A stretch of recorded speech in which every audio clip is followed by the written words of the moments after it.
Salut, j'espère que tu vas bien. Moi, je vais très bien par la grâce de Dieu. Aujourd'hui, dans cette vidéo, je ne serai pas seul, je serai accompagné de l'homme de Dieu et ensemble, on va te parler sur le problème que j'ai avec la parole de Dieu. Et il va essayer de nous éclairer, nous dire les réalités de comment ça se passe. Reste connecté. Bonjour à tous, je suis honoré d'être là. Alors pour la petite présentation, moi c'est Charlie Gloire. Par la grâce de Dieu, j'exerce la fonction de berger pour l'édification du corps de Christ. Je sers le Seigneur depuis quelques années déjà. Et aujourd'hui, on est là, on honore une petite invitation de l'homme de Dieu, l'imminent homme de Dieu, Van Steffi Graff. Et j'espère que nous serons bénis et que notre ministère rendra gloire à Jésus-Christ encore une fois aujourd'hui. Amen, amen, amen, amen. Man of God, ma question, elle n'est pas simple. Peut-être qu'elle n'est pas simple pour moi. Mais pour la personne qui me suit, peut-être que c'est simple pour toi. Ma préoccupation est celle-ci. Man of God, je suis chrétien depuis un certain temps. Je pars à l'église un peu souvent, genre 2 fois la semaine. Genre, je dis que c'est déjà bon. Le dimanche, je ne rate jamais. Déjà dans la semaine, je vais déjà une fois. Genre, je me dis qu'avec tout ça, je n'ai pas besoin de lire la Bible. Genre, les hommes de Dieu, les pasteurs est là. Il va lire pour nous et puis il va nous prêcher, nous on comprend, on applique. Est-ce une bonne raison? Ou bien c'est pas le cas. Alors, je vais essayer d'être le plus clair possible. La raison est très mauvaise. Alors, pourquoi la raison est très mauvaise? Il faut comprendre que la Bible n'est pas qu'un simple livre contenant des écrits, où on ne lit pas la Bible comme on lit un simple roman, comme on lit un simple livre. Mais la Bible devrait être considérée comme l'un des moyens par lesquels Dieu nous parle. Et lorsqu'on considère que nous avons une relation de père et de fils avec Dieu, lorsqu'on considère que nous avons une relation vivante avec Dieu, lorsque on entend plusieurs personnes dire « ma relation avec Dieu, ceci, cela », il faudrait savoir que ce qui fait la force d'une relation, c'est la communication.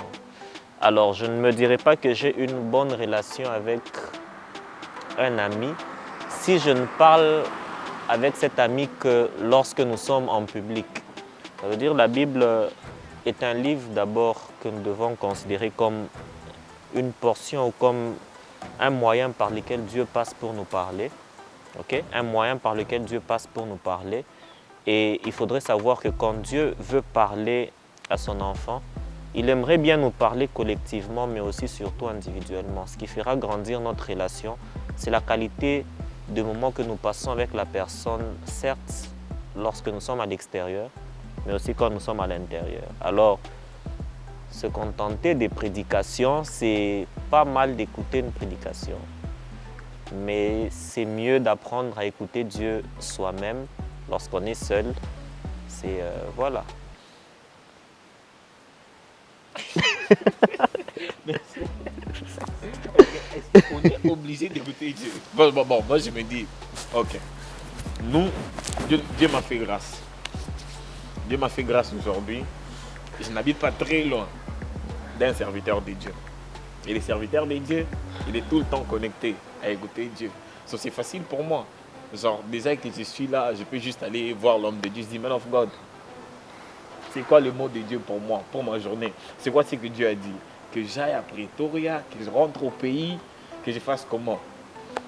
Moi, je pense que Dieu me parle aussi de cette façon. Déjà, d'ailleurs, depuis que j'ai lu la Bible, je ne comprends pas. Genre, ce n'est que les histoires de Joseph, de David. Comment est-ce que Dieu va me parler avec l'histoire de David? Ok, je vais commencer par la deuxième question et finir par la première. La Bible, comme je l'ai dit au début, elle ne devrait pas être lue comme un simple roman. Il faut savoir que lorsque nous lisons la Bible, il y a une attitude que nous devons adapter. Et cette attitude, c'est l'attitude d'une personne qui sait s'identifier au maximum dans ce qu'il lit. Ça veut dire que quand je lis une histoire, une seule et même histoire peut m'apporter énormément d'enseignements différents tous les jours. C'est possible que tu passes par un temps où tu te sens rejeté et comme par hasard, tu tombes sur l'histoire de Joseph. Alors, il y a une personne qui lit sa Bible comme si elle lit sa Bible comme un simple roman. Mais pour une personne qui se dit, qu'est-ce que je suis censé apprendre aujourd'hui de cette histoire? Elle se rendra compte que de la même manière qu'elle passe par un temps de rejet, Joseph également a été rejeté par ses frères. Et Dieu saurait lui faire comprendre que de la même manière que je l'ai fait avec Joseph, je peux le faire avec toi. Ça veut dire quand tu lis ta Bible, tu te rends compte que c'est un livre qui contient énormément de problèmes que tu as qui ont déjà été rencontrés par le passé. Et Dieu te montre que s'il a pu répondre à tel ou à tel autre problème dans le passé, il peut le faire aujourd'hui. Comme l'Ecclésiaste le dit, il n'y a rien de nouveau sous le soleil. Ça veut dire qu'il n'y a rien que tu vis qu'une personne dans la Bible n'a pas vécu. Peut-être que le problème n'a pas exactement la même forme, mais quand même, il y a une personne qui a vécu une situation similaire. Et Dieu te montre que si je l'ai fait pour telle personne, je peux aussi le faire pour toi. Alors, pourquoi c'est nécessaire de lire sa Bible si on peut écouter Dieu chez un prophète? J'honore beaucoup les prophètes, je donne aussi des directives aux gens, mais je pense que c'est important. Imagine que tu as ton fils à la maison et qu'il ne te parle jamais. Il n'est pas muet, mais il ne te parle jamais. À chaque fois qu'il veut t'écouter, il passe par sa mère qui est ta femme.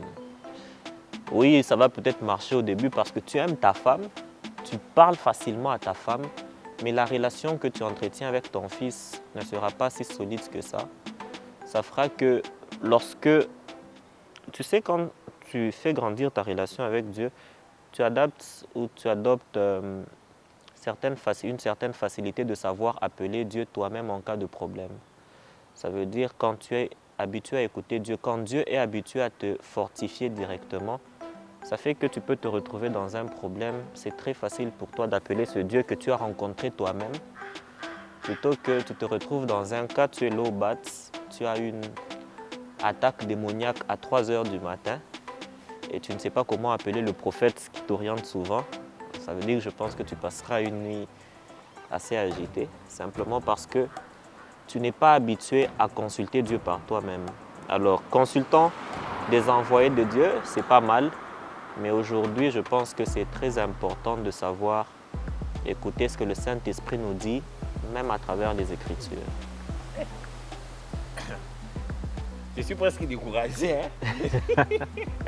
Mais je ne vais pas lâcher prise. Je suis presque découragé. Vous m'avez presque convaincu, presque. Presque. Presque. Mais genre, dans d'autres mots, vous êtes en train d'expliquer que quand bien même je suis bien entouré des prophètes, des hommes de Dieu, je dois lire la Bible pour écouter Dieu pour moi-même.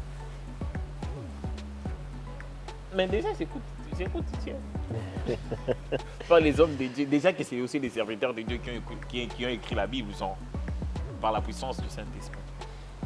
Alors, la question que je voudrais te poser, c'est quoi l'objectif ou pourquoi on écoute Dieu?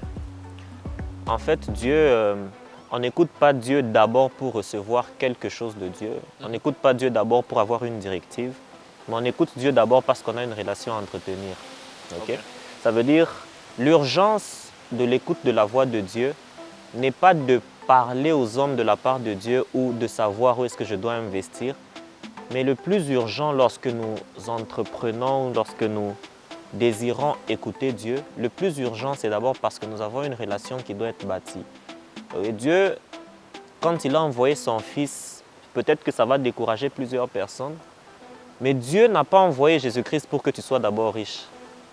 Dieu n'a pas envoyé Jésus-Christ pour que tu vives dans une villa, mais Dieu a envoyé son Fils Jésus-Christ parce qu'il avait besoin qu'un homme qui était égaré revienne près de lui. Ça veut dire qu'il avait besoin qu'un homme soit sauvé. La mission première de Jésus-Christ était qu'un homme égaré soit appelé aujourd'hui enfant de Dieu. Et pour utiliser des termes plus simples, la mission de Jésus-Christ était qu'il y ait une relation qui naisse entre une humanité perdue et cette personne vers qui il ramenait cette humanité perdue. Ça veut dire, le but premier de Dieu, c'est qu'il désire que vous ayez une relation. Alors, désirer écouter Dieu simplement parce qu'on veut construire, investir, chanter, se déplacer, n'est pas une très bonne chose pour une personne qui veut grandir en tant qu'enfant de Dieu. Alors, tu me diras, certes, des prophètes peuvent me parler, Mais si tu veux avoir une relation solide avec Dieu, c'est en l'écoutant toi-même, pas par l'intermédiaire d'une autre personne.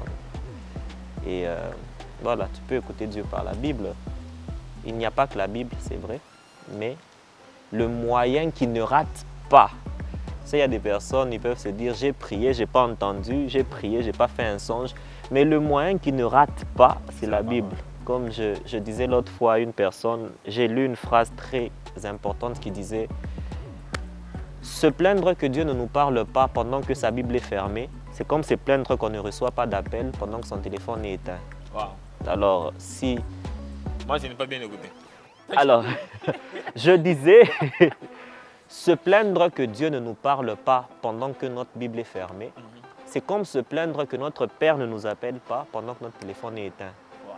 Alors ouvre ta Bible, il y a beaucoup de « Ainsi parle l'Éternel » à l'intérieur. Un jour, un homme de Dieu, j'étais très zélé, très jeune, je suis allé le voir parce qu'on commençait à avoir une bonne relation. Alors je voulais vraiment sentir que je suis proche du prophète.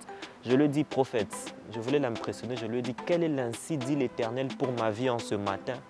Et il m'a dit « Ouvre ta Bible, il y en a beaucoup. Hey. » Alors depuis ce jour-là, je suis devenu sage et je lis ma Bible. Depuis le jour où tu es devenu sage, je lis ma Bible. Je crois, elle est montante. Je crois depuis un certain temps, tu as compris qu'on est vraiment en route. Hein. So, désolé pour le bruit, pour le vent fort, mais j'espère que l'important a été dit. J'espère que, moi je suis presque convaincu, hein. Je ne sais pas ce que l'homme de Dieu va dire à la fin, de sorte que, et puis s'il te convainc, moi je crois, j'ai compris ma part.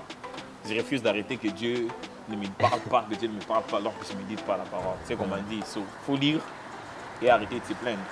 Moi, je crois que, je suis convaincu pour moi, si c'est ton cas aussi, n'oublie pas d'aimer la vidéo, n'oublie pas de la partager. Laisse dans les commentaires si tu n'es pas convaincu, comme moi, je n'ai pas été au début de la vidéo.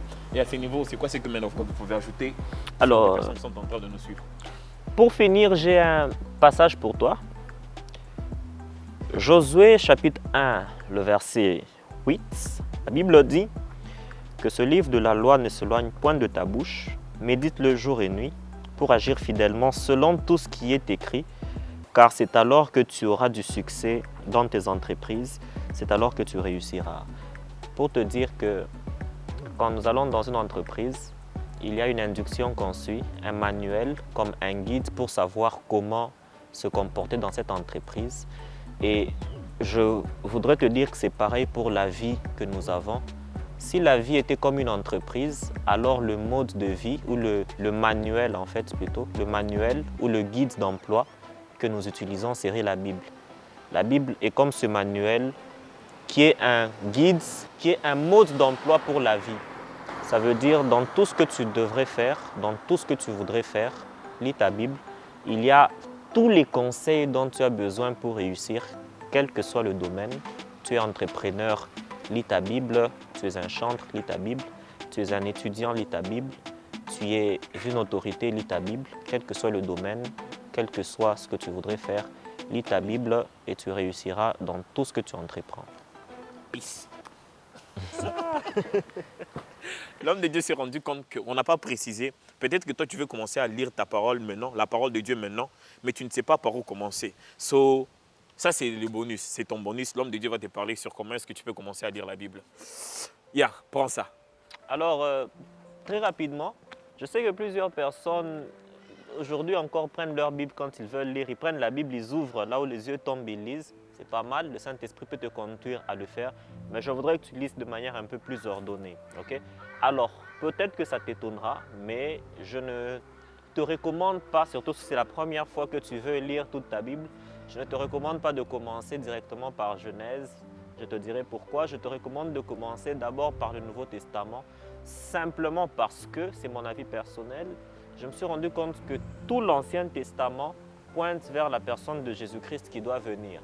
Alors, je préfère que tu puisses aborder l'Ancien Testament à la lumière du Nouveau Testament. Ça veut dire que tu lises ton Nouveau Testament, que tu le maîtrises bien, et ensuite tu reviens au livre de Genèse et tu feras ce petit exercice d'essayer de voir Jésus à chaque fois que tu seras en train d'avancer. Ça veut dire prends le temps de connaître, de te familiariser avec Jésus-Christ et ensuite reviens au niveau de Genèse. Tu peux lire toute la Bible, il n'y a pas de problème. Mais je te conseille de commencer par Matthieu, tu peux commencer par Jean. Cela, comme cela t'arrangera, mais commence par le Nouveau Testament, finis-le, étudie-le, comprends-le. Ensuite, viens au niveau de Genèse et lis en te donnant pour objectif de voir Jésus-Christ partout. À chaque fois que tu avanceras, vois Jésus-Christ. Lis l'Ancien Testament à la lumière du Nouveau et tu verras que ça ira. Que Dieu te bénisse. Amen. Amen, parce que c'était la deuxième fois qu'on avait décidé de refaire la vidéo. La première fois, on avait un problème d'autofocus. Et dans cette vidéo, tu vas te rendre compte que par moment, on a un problème avec le son. Mais j'espère que tu as pu capter les messages et que la vidéo t'a béni. N'oublie pas de partager.